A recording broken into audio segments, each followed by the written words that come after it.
चलिए दोस्तों, आज करेंगे लाइव मॉक का सोल्यूशन। जो भी स्कोर रहा हो उसको कमेंट बॉक्स में जरूर से मेंशन कीजिएगा और देखते हैं कैसे क्या क्वेश्चन पूछे गए थे, उसको भी सॉल्व करते हैं। तो पहला सवाल करें, 10 संख्याओं का औसत 18 है। यदि पहली 5 संख्याओं में से प्रत्येक में 4 की वृद्धि कर दी जाती है, ठीक है, और अंतिम 5 संख्याओं में से प्रत्येक में 6 की कमी होती है, तो नया औसत क्या है। देखो, पहली 5 संख्याओं में प्रत्येक में 4 की वृद्धि, यानी कि टोटल कितने की वृद्धि हो गई, 20 की हो गई। अगर देखें अंतिम 5 संख्याओं में प्रत्येक में 6 की कमी, यानी कि टोटल 30 की कमी, तो कुल मिलाकर हमारे हिसाब से ये माइनस का था, यानी कि जो कुछ भी एवरेज रहा होगा उसमें टोटल 10 की कमी आई होगी, यानी कि 18 में 10 की टोटल कमी। एक में कितने की कमी रही होगी, टोटल संख्याएं कितनी थी 10, तो 10 से भाग कर देंगे। भाई यहां पर कितनी संख्याएं थी, कहां चला गया पेन, ये 10 संख्याएं थी, ये कैंसिल आउट हो गया, यानी कि 18 से 1 कम कर देंगे तो कितना आ जाएगा, 17 एवरेज। अगला सवाल, ये तो बिल्कुल आसान है भाई, ये तो अगर ए दिया हो तो इसके बराबर क्या होगा, ए की पावर 3 माइनस का 3 ए हो जाएगा, यानी कि 1000 माइनस का 10 3 30 हो गया, यानी कि 970 आंसर। अगला सवाल, वर्ष 2020 से 2021 तक देश ए की जनसंख्या में p% की कमी हुई और देश बी की जनसंख्या में q% की कमी हुई। यहाँ p q से बड़ा है। मान लीजिए x दिए गए वर्ष में देश ए की जनसंख्या और देश बी की जनसंख्या का अनुपात है, तो x में कितने % की कमी हुई। तो देखो, x पहले हमने रेशियो मान लिया कि 1 था, फिर a में p% की कमी, यानी कि p% की कमी करेंगे तो 100 माइनस का p हो जाएगा, और q में q% की कमी भी b में, तो 100 माइनस का q हो जाएगा। तो ये नया रेशियो बना जाकर। अब इन्हीं दोनों में हमसे पूछा गया था कितनी कमी हुई, तो 100 माइनस का q माइनस का 100 प्लस का p अपॉन में 100 माइनस का q अपॉन में 1, क्योंकि पहले रेशियो 1 था, इसी में पूछा गया, इनटू में हम 100 कर देंगे, तो ये कैंसिल आउट, यानी कि p माइनस q और 100 माइनस का q, यही हमारे पास आंसर आ जाएगा। परसेंटेज वाला 100 और लिख लो, ठीक है। तो इस तरीके से कर सकते थे। देखो, करा find the value of a and b for which of the following system is equation has infinite solution. तो इनफाइनाइट सोल्यूशन के लिए आपको पता होना चाहिए कि इक्वेशन होती है a1x प्लस b1y प्लस का c1 इक्वल टू में 0, एक होती है a2x प्लस का b2y प्लस का c2 equal to 0। Infinite solution है, तो इसके लिए हम लिख सकते हैं a1 upon a2 equal b1 upon b2 equal c1 upon c2, ये रिलेशन होता है। अब यहाँ पर देखो, 7 माइनस का a अपॉन में a के साथ यहाँ पर 7 प्लस का b हो गया, फिर 3b माइनस का 8 अपॉन में 7a हो गया, फिर यहाँ पर 5/15 हो गया। अब यहाँ पर हम ऑप्शन से कैच करेंगे, ऑप्शन से इस चीज को हम करेंगे। कैसे करेंगे, ये देखो लैपटॉप दूसरे से बना रहे हैं, इसमें कलर तो चेंज होता नहीं, ये पुराना वर्जन है, क्योंकि जो नया वाला लैपटॉप उसका चार्जर मैं कहीं दूसरी जगह आया था, वो रह गया वहीं पर, करना पड़ेगा, क्या करोगे। तो इन दोनों को अगर कंपेयर करें तो 7 माइनस के 7 प्लस का b और 1/3, यानी कि ए बी की मान रखने पर हमें 1/3 मिलना चाहिए। तो एक ही जगह ऐसा रखते हैं कुछ, तो जो कैलकुलेशन में आसानी बनाए, जैसे 7 से 2 गया 5, तो इधर देखोगे यहाँ पर 2 4 3, देखो इससे डायरेक्ट करते हैं, 7 माइनस का 3 और 7 प्लस का 5, तो 7 से 3 गया 4, 7 5 12, 4 3 12। देखो, आप अगर चीजें नहीं पकड़ पाए जल्दी तो आपको करना पड़ेगा। देखो, अगर हम 2 और 5 रखते तो 7 से 2 गया 5 और 7 5 12 नहीं बन रहा था, इसलिए यहां से भी नहीं बनता, क्योंकि नीचे 7 4 11 बन रहा था, तो 11 प्राइम नंबर है, कटने वाला था नहीं, ऊपर 11 बन नहीं रहा था। यहां पर करते तो 7 से 3 4 चला जाता, लेकिन यहाँ पर 7 4 11 फिर नहीं कट पाता, इसलिए एक ही ऑप्शन था, हमने कंपेयर कर लिया, आंसर निकाल लिया। अगला सवाल करते हैं, ए किसी काम का 3/5 भाग 9 दिन में बी इतने में कर सकता है, तो ए और बी एक साथ काम करते हैं, बे पूरा काम कितने दिनों में, 3 त्रिका 9 5 तिहाई 15, 2 चौकू 8 4 तिहाई 12, 15 12 180/27, तो 9 दूनी 18 9 तिहाई 27, यानी कि 6 से 2/3। हुआ क्या है, जैसे 2/5 भाग, यानी कि पूरा भाग 5 था, उसमें से 2 भाग 9 दिन में कर रहा है, तो पूरा 5 भाग कितने दिन में करेगा, सॉरी 3/5 था, 3 त्रिका 9 5 तिहाई 15 दिन में करेगा पूरा काम। तो यही हमने पूरे डे निकाल लिया। अब एकदम डायरेक्ट कैसे कर लिया, जैसे ऐसे लिखा था सवाल में, तो इससे भाग होगा, इससे गुणा होगा, 3 त्रिका 9 5 तिहाई 15, ये डायरेक्ट हमने लिख लिया। तो ए पूरा काम कर सकता था 15 दिन में, बी 12 दिन में। देखो यहां पर भी वही है, 8 में 2 से भाग 3 का गुणा, तो ये चीज पता होना चाहिए। अब यहाँ पर ए अगर x दिन में कर रहा है, बी y दिन में कर रहा है, तो आपको पता होना चाहिए ए और बी दोनों मिलकर x इंटू में y, x प्लस y दिन में काम करेंगे। वही चीज हमने यहाँ पर लगा दी, आंसर आ गया। अगला सवाल, ये तो सवाल बिल्कुल आसान है। देखो 1 + sin θ 1 - sin θ, ये नीचे रह जाएगा तो क्या बना देगा मिलकर 1 - sin² यानी कि cos²θ। ऊपर sin θ से sin θ कैंसिल आउट, 2 बचेगा केवल। ये ऑब्जर्वेशन है भाई, 1 - का sin θ प्लस का 1 प्लस का sin θ और 1 - का sin²θ, खत्म। तो ये कैंसिल आउट हो गया, 2/cos²θ, cos ऊपर चला जाएगा sec²θ, आंसर। अगला सवाल, दो दीवार में दो खिड़कियां हैं जिनके आधार जमीन से h और h प्लस का 2√3 ऊंचाई पर है। समतल जमीन पर एक बिंदु से निचले और ऊपरी आधारों की ऊंचाई इतनी इतनी है, तो h का मान आसान है। ये तो ये यहां पर इसके पास दो खिड़कियां थी, ठीक है, ये h हो गया, और अगर ये पूरा लिखोगे तो h प्लस का 2√3 हो गया। इसके जो बड़ी वाली खिड़की थी उसके साथ 60 डिग्री का कोण, यहां पर ये बन रहा था 30 डिग्री का कोण। हमें निकालना क्या है, एच का मान। देखो अब दोनों जगह ऐसा जो बेस है ना वही कॉमन आ रहा दोनों ट्रेंगलों में, तो अगर हम इसको इस तरीके से मानेंगे जैसे हमारी कैलकुलेशन आसान रहे। अगर हमने इसको √3 मान लिया तो एक चीज बताओ, 60 वाले पे जब हम जाएंगे तो सॉरी 60 था, यहाँ 30 वाले पे तो √3 का गुणा होता है, रेशियो पता है ना आपको, 30/60, 3 के पास 3 होता है, इधर 1 इधर 2, बस इस चीज को यहां पर √3 तो 30 वाले पे जाएंगे, √3 का गुणा यानी कि ये पूरा कितना आ गया, 3 आ गया। अब ये यहां पर 60 वाले पे जाना यानी कि √3 से भाग, ये कितना आ गया, ये 1 आ गया। यानी कि यहां पर अगर लिखना चाहे h प्लस का 2√3 अपॉन में h इक्वल टू 3/1 आ गया। यानी कि यहां पर 2√3, 3h से h चला गया तो कितना बचा, 2h, cancel out, h equal to में √3, आंसर। अगला सवाल, एक नाव 6 घंटे में इतने किलोमीटर धारा के प्रतिकूल जाती है और 4 घंटे इतने किलोमीटर अनुकूल वापस आती है, ठीक है। देखो प्रतिकूल यानी कि विपरीत दिशा में, अपोजिट डायरेक्शन में जाती है तो धारा की स्पीडें घट जाती हैं, यानी कि ये नाव की होगी, धारा की, और स्पीड बराबर डिस्टेंस अपॉन में टाइम, यानी कि 10 आ गया। और दिशा में यानी कि सेम डायरेक्शन में अगर होते हैं तो 80/4, यानी कि 80 डिस्टेंस बटे में 4 क्या हो गया, टाइम, ये स्पीड आ गई। हमें किसकी चाहिए, दोनों की चालें, यानी कि ए निकालना हो तो 30, दोनों को जोड़कर 2 का भाग, अगर छोटा वाला बी निकालना तो दोनों का डिफरेंस 20 से 10 गया तो 10/2, 2 का भाग यानी कि 5। अगला सवाल, इसमें देखो भाई डायरेक्ट ट्रिक भी होती है और वैसे भी आसान है। अगर हम तीनों को जोड़ दें, a प्लस बी प्लस सी आ जाएगा और बराबर में 5 4 9 7 16 हो गया, यानी कि a प्लस का b प्लस का c इक्वल टू में 8 आ गया। अब यहाँ पर a प्लस बी का मान कितना है, 4 है, तो इसका मतलब c का मान क्या आ जाएगा, 4 आ गया, यानी कि c बराबर हमने 4 निकाल लिया। अब अगर हम दूसरी कंडीशन देखें, दूसरी कंडीशन में हम देखते हैं क्या कि b प्लस सी का मान, b प्लस सी का मान 5 है तो a का मान कितना आ जाएगा, 3, क्योंकि टोटल 8 बनाना।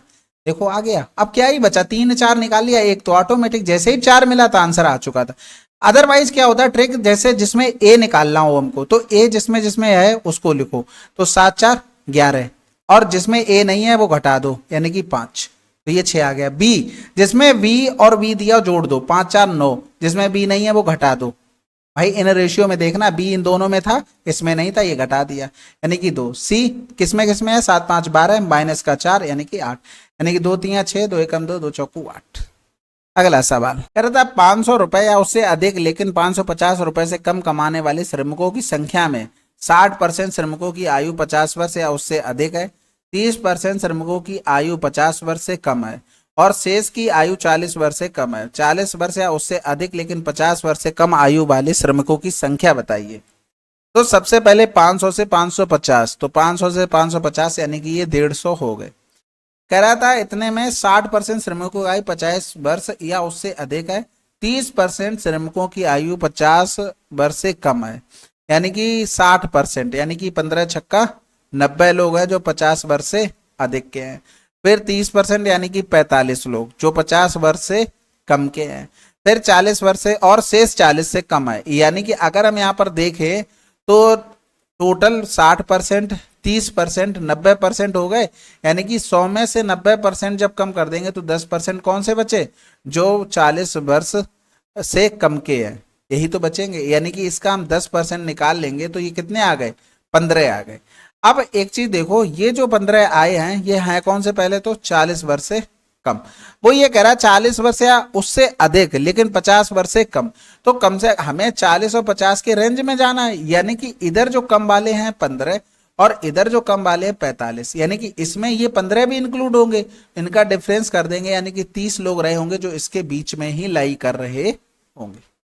अगला सवाल, यदि संख्या इतनी इतनी 9 से विभाज्य है तो पी का सबसे बड़ा मान x है, पी का सबसे छोटा मान y है, इसकी वैल्यू निकालनी। तो देखो 5062p482, तो यहाँ पर 9 से यानी कि डिवाइड करना तो ऐड करना पड़ेगा। तो सबसे पहले 5 4 9 हटा दो, फिर 8 2 10, 10 6 16, 16 2 18, ये पूरा डिवाइड हो गया। अब पी की वैल्यू ऐसी रखनी है जो ये नंबर डिवाइड हो जाए। देखो ऑलरेडी 9 से डिवाइड था, तो सबसे छोटी वैल्यू y थी, ये 0 रख देंगे तब भी डिवाइड रहेगा, और सबसे बड़ी वैल्यू हमें रखनी पड़ेगी तो वो 9 रख देंगे तब भी डिवाइड होता रहेगा। तो यहाँ पर 9 ने 81, और माइनस का कितना हो जाएगा, 4 चौकू 16, 16, 11 से 6 गया तो 5 हो गया, 7 से 1 गया तो 6। अगला सवाल, पाइप ए एक टैंक को 6 घंटे में भर सकता है जबकि पाइप बी 8 घंटे में भर सकता है। उन्हें बारी बारी से इस तरह खोला जाता है कि पाइप ए 2 घंटे चलता है, उसके बाद पाइप बी 3 घंटे चलता है, और यह चक्र चलता रहता है। कितने समय में टैंक पूरी तरह भर जाएगा? तो ए बी 6 8, यहाँ पर 24, एलसीएम ले लिया, टोटल वर्क 6 चौक 24, 8 तियां 24, एफिशिएंसी। ए 2 घंटे तक काम करेगा 4 की एफिशिएंसी से, फिर बी करेगा 3 घंटे काम 3 की एफिशिएंसी से, 8 3 का 9, यानी कि यहाँ पर 17 काम हो गया। कितने टाइम में? 2 और 3, यानी कि ये 5 घंटे का काम है। कितने का? 5 घंटे का। अब अगर हम यहाँ पर देखेंगे बचा कितना है काम, तो ये 7 बचा है। अब 7 काम बचा है तो भैया एक चीज बताओ, अब ए का नंबर आएगा, ए कितना काम करेगा? 4, 4 काम कर लिया तो 3 बचा, यानी कि ए ने 1 घंटे काम किया तो 6 हो गया। अब 3 काम, भाई ये कितने घंटे कर रहा था? 2 घंटे, 1 घंटे का काम हो चुका है, अगले घंटे भी करता तो यही काम करता।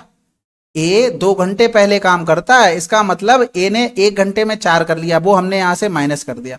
उसके बाद फिर जो 3 काम बचा वो भी ए ही करेगा, तो इसको मिनट में चेंज कर लो, 15 चौकू 60, 15 तियां 45, यानी कि यहाँ पर 6 घंटे 45 मिनट आंसर।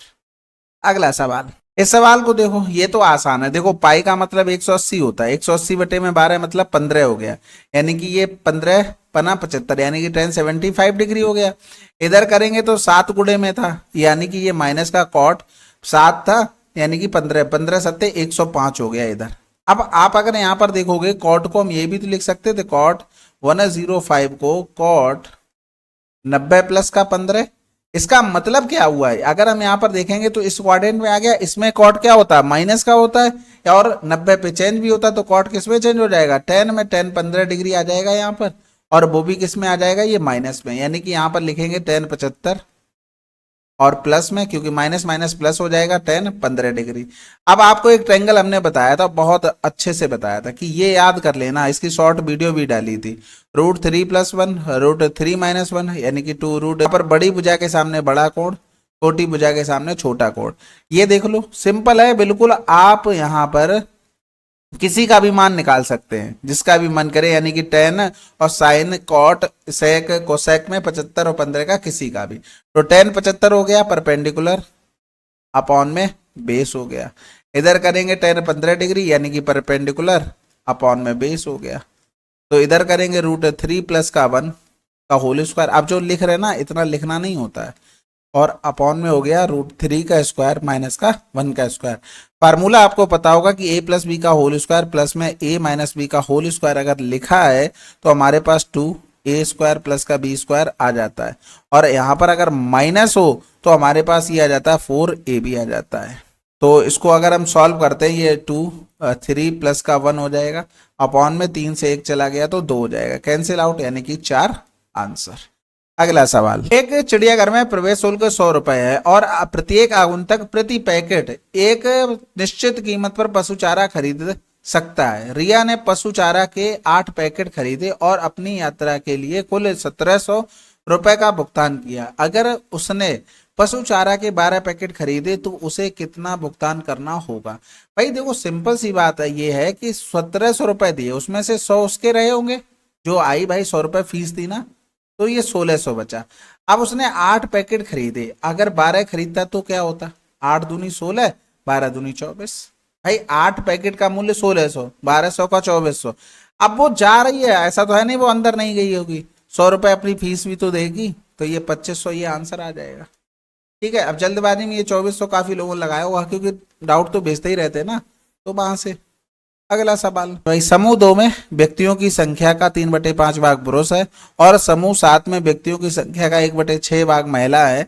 समूह 2 और समूह 7 में महिला की संख्या के बीच अंतर क्या है? तो पहले ग्रुप सेकंड पे पहुंचते हैं 15%, यानी कि देखो 100% का मान है हमारे पास 8400, तो ये सेकंड ग्रुप के आगे वैल्यू। अगर हम देखें इसमें 3/5 भाग, यानी कि अगर पूरा 5 भाग है इसमें 3 पुरुष है, यानी कि 5 से 3 चला गया तो 2/5 भाग क्या हो गई? महिला है, तो इसका 2/5। अब इन्हीं का हमें डिफरेंस करता है ग्रुप 7 में, 7 ग्रुप में, यानी कि 8400 बटे में हो गया 100। ये ग्रुप 7 कहाँ है? ये 4 5 6 7 ये है, तो ये दिखा हुआ है कितना? 8%, ये आ गया हमारे पास, और इसमें 1/6 महिलाएं हैं। इसी को हमें सॉल्व करना था। तो आप एक चीज यहाँ पर देखोगे कि दोनों में कुछ ना कुछ तो कॉमन आ रहा, तो ये 8400 जो कॉमन आ रहा है ये हम यहाँ से बाहर ले लें। 84 इधर हो गया 5 3 15, 3 दूनी 6 हो गया, और इधर करेंगे तो 2 चौकू 8, 2 3 6, यानी कि 4/3 हो गया। तो 6 3 18, 18 में से 4 गया 14/3 गुणे में 84, ये हो गया 3 दूनी 6, 3 अट्ठे 24, 14 अट्ठे 112 हो गया, और 14 दूनी 28, 29 यानी कि 39। अगला सवाल कह रहा है एक साथ डीयू और बीएचयू में नामांकित छात्रों की औसत संख्या है तथा एक साथ आईआईटी और जेएनयू में नामांकित छात्रों की औसत संख्या का अनुपात क्या है? तो डीयू और बीएचयू यानी कि ये रहा, और बीएचयू ये रहा, यानी कि 18 और 20 यानी कि 38%। और फिर अगर देखेंगे आईआईटी जेएनयू, तो आईआईटी ये रहा हमारे पास 25 और जेएनयू ये रहा हमारे पास, यानी कि ये आ जाएगा हमारे पास 15, यानी कि 40। खत्म हो गया, 19 और 20 आंसर। अब आप ऐसा करोगे 38% फिर बटे में 2, फिर 40% बटे में 2, वो कट ही जाना ना, इतना अंडरस्टूड रखो, सिंपल आंसर निकालो, बाकी कुछ भी आपको करने की जरूरत नहीं है। कह रहा था कौन सा triplet can be measure of side of A triangle? तो आपको पता है कि ट्रायंगल की जो साइडें होती है, मान लो ए बी सी है, तो इन दोनों का सम तीसरी भुजा से बड़ा, इन दोनों का डिफरेंस तीसरी भुजा से छोटा होता है। तो यहाँ पर देखो 7 4 11 सम, किसी भी दो भुजाओं का सम बड़ा होना चाहिए। 7 4 11 12 से बड़ा नहीं है। फिर इधर करेंगे 6 5 11 13 से बड़ा नहीं है। फिर इधर करेंगे 8 4 12 और 1 13 14, इससे बड़ा नहीं है। इधर 10 7 17 16 से बड़ा है। बाकी इधर देखोगे तो ये दोनों का सम 26 7 से बड़ा है, सभी हो जाएगा, तो यही पॉसिबल है। ये तो लॉजिक बेस्ड था बस। एक गोले का आयतन और लंबवृत्तीय बेलन की आयतन की त्रिज्या समान है, गोले का व्यास और बेलन की ऊंचाई का अनुपात क्या है? देखो गोले का अगर वॉल्यूम लिखें, स्पेयर का वॉल्यूम, तो 4/3 पाई आर क्यूब, और अगर बेलन यानी कि सिलेंडर का हम वॉल्यूम लिखते हैं तो pi r square h. Radius equal है तो ये कैंसिल आउट, पाई से pi cancel out, r upon में एच इक्वल में कितना आ गया? 3/4 आ गया। कह रहा था गोले का व्यास यानी कि डायामीटर गोले का लेना पड़ेगा, तो दोनों तरफ हमें 2 का गुणा करना पड़ेगा, और फिर यहाँ पर काटेंगे तो 2 दूनी 4 यानी कि 3/2। यही हमारे पास आंसर है रेडियस एंड हाइट का। कहाँ 3 2 लिखा है?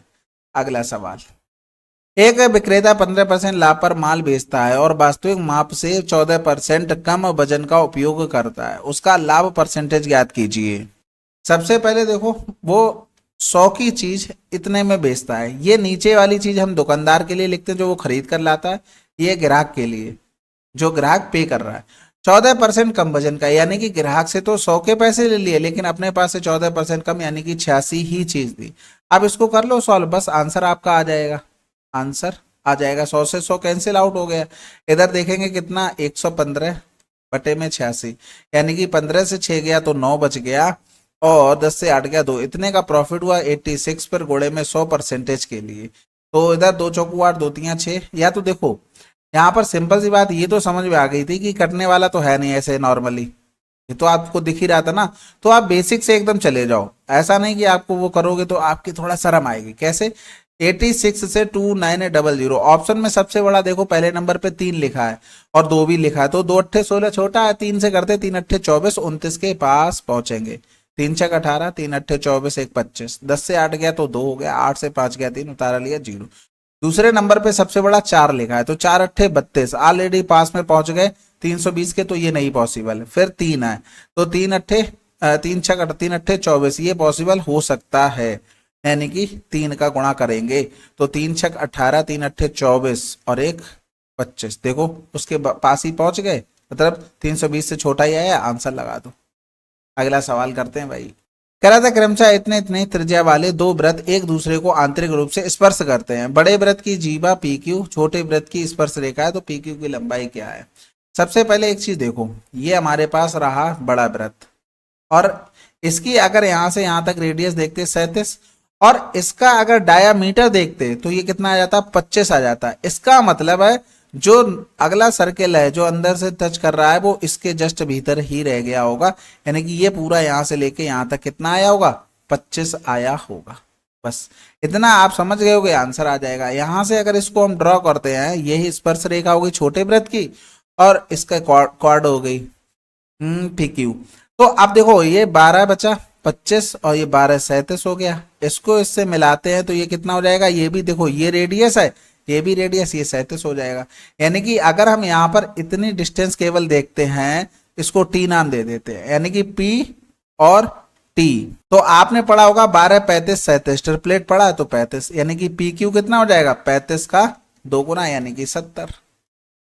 अगला सवाल, GHJ में HJKL के समानांतर है और ये रेशियो दिया गया, GL 27 है, LJ और JL की लंबाई के बीच अंतर क्या है। तो सबसे पहले तो HJ नीचे लिखेंगे, क्योंकि हमसे KL पैरेलल बोला तो इस तरीके से चित्र बनता है तो बेटर रहता है। तो GK हो गया 3, KH हो गया 11, GL दे दिया था हमको 27, GL हमको दे दिया था 27, कहाँ चला गया GL भाई, क्यों, KL यहाँ पर आएगा, तो ये दे दिया था हमको 27। देखो जो रेशियो इधर है वही रेशियो इधर होगा, क्योंकि उसने ऑलरेडी बोल दिया पैरेलल है, तो पैरेलल में रेशियो में कोई भी फर्क नहीं पड़ता है। इसके अलावा वो ये कह रहा था GL 27 है, LJ यानी कि LJ और GL इन दोनों में डिफरेंस, यानी कि 11 माइनस का 3 हमें 8 का मान चाहिए। 3 बराबर में हमें 27 दे दिया था, 8 बराबर में 3 नेम 27, 8 नेम 72, 72। अगला सवाल कह रहा था विच of the following is better deal for a customer. देखो कस्टमर के लिए सबसे ज्यादा जो डिस्काउंट मिले वही फायदेमंद है। देखो यहाँ पर 10 सक्सेसिव डिस्काउंट है 4% के, यहाँ पर होल डिस्काउंट है 40% के, यहाँ पर 4 डिस्काउंट है 10%। आप एक चीज देखो, ये तो 40% डिस्काउंट मिल रहा है, ये मिल ही रहा, ये 4%, उसके बाद ये यहाँ से 10 सक्सेसिव, यानी कि कमी होता चला जाएगा ना, क्योंकि आप एकल जो लगाते हैं फार्मूला उसके लिए एकल डिस्काउंट ये होता है, यानी कि कुछ ना कुछ कमी होगी, और ये 10 तक जाएगा तो कम कम होता चला जाएगा। इसी तरीके से ये 10% था, 4 सक्सेसिव लगाओगे तो और कम होता चला जाएगा, तो ये भी पॉसिबल नहीं है। तो केवल जो एक मिल रहा था 40, सिंपल इसी को हमें लगा देना था। अगला सवाल करते हैं भाई।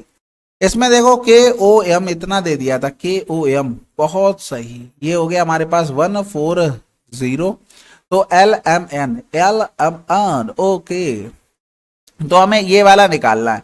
सबसे पहले तो हमें क्या करना है, हमें तो इसको मिला देना। आपने ये अल्टरनेट सेगमेंट थ्योरम पढ़ी होगी कि अगर स्पर्श रेखा के साथ ये यहाँ पर बना देते हैं इस तरीके से एंगल, ठीक है, अगर ये एंगल थीटा है तो ये वाला भी एंगल थीटा होगा। भाई अल्टरनेट सेगमेंट थ्योरम होती है सर्किल में, वही चीज चल रही है, तो ये चीज तो आपको पता ही होगी, नहीं पता है तो सीख लो भाई। ये 40 था तो ये बचा 20, ये भी बचा 20।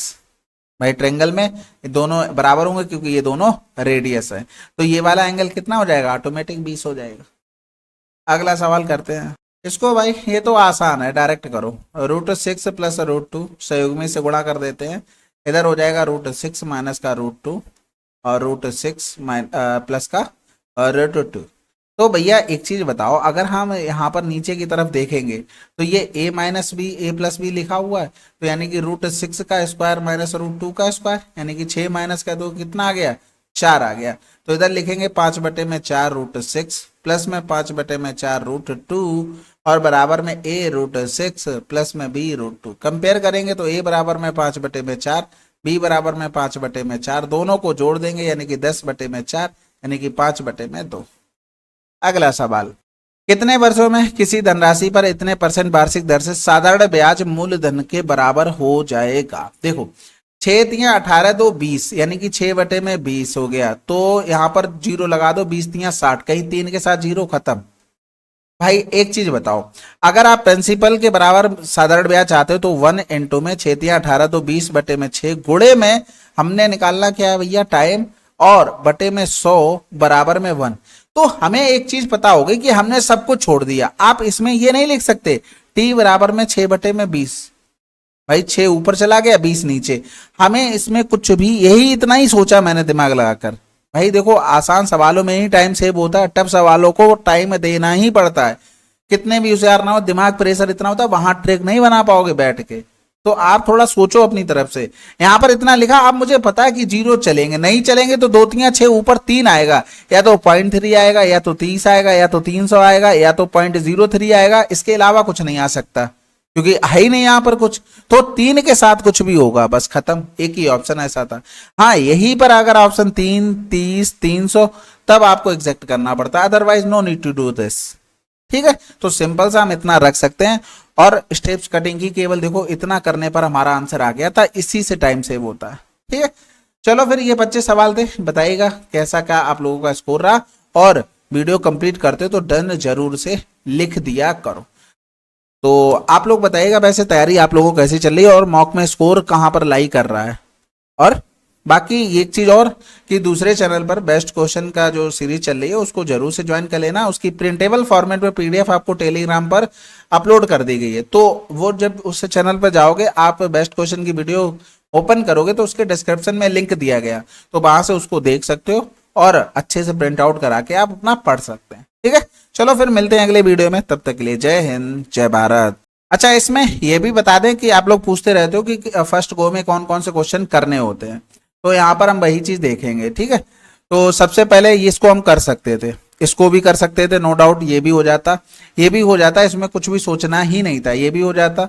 ये में इसमें थोड़ा दिमाग लग सकता था। अगर आपको पढ़ने में एक बार में समझ में आ जाता है तब तो ठीक है, नहीं समझ में आता तो थोड़ा इसको स्किप हम कर सकते थे। ठीक है, तो ये एक सवाल आपको यहाँ से मिला।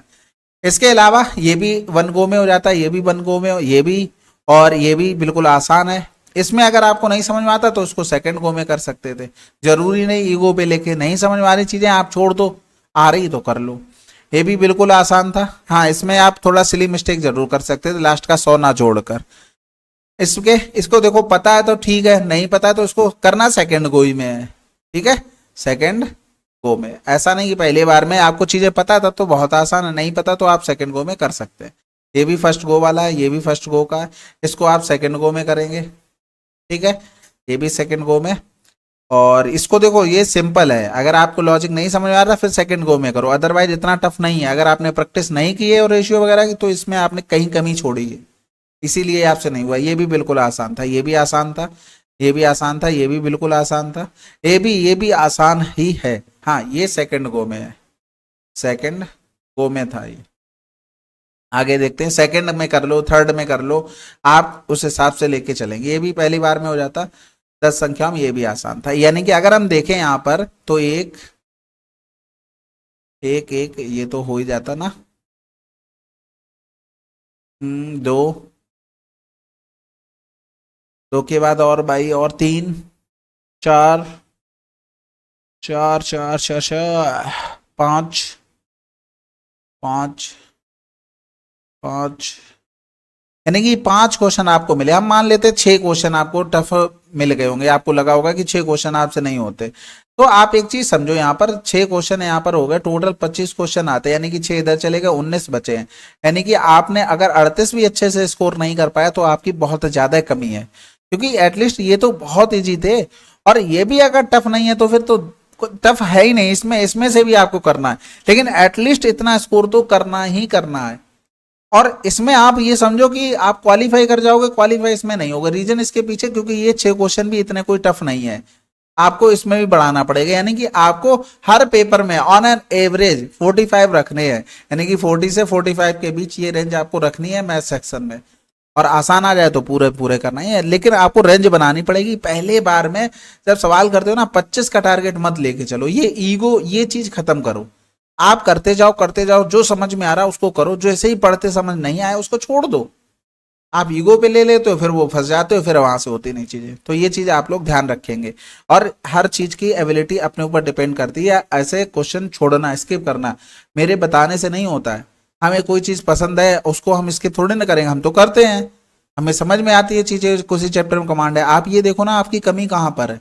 आपको अगर मिक्सचर एंड एलिगेशन से डर लगता है तो उसको तुरंत स्किप कर दो, बाद में करो, क्योंकि आप कर लोगे लेकिन अभी नहीं कर पा रहे क्योंकि माइंड में प्रेशर, पता नहीं कैसा क्वेश्चन होगा। तो ये चीज़ें आपको रखनी। चलो फिर मिलते हैं अगले वीडियो में, तब तक के लिए जय हिंद जय भारत।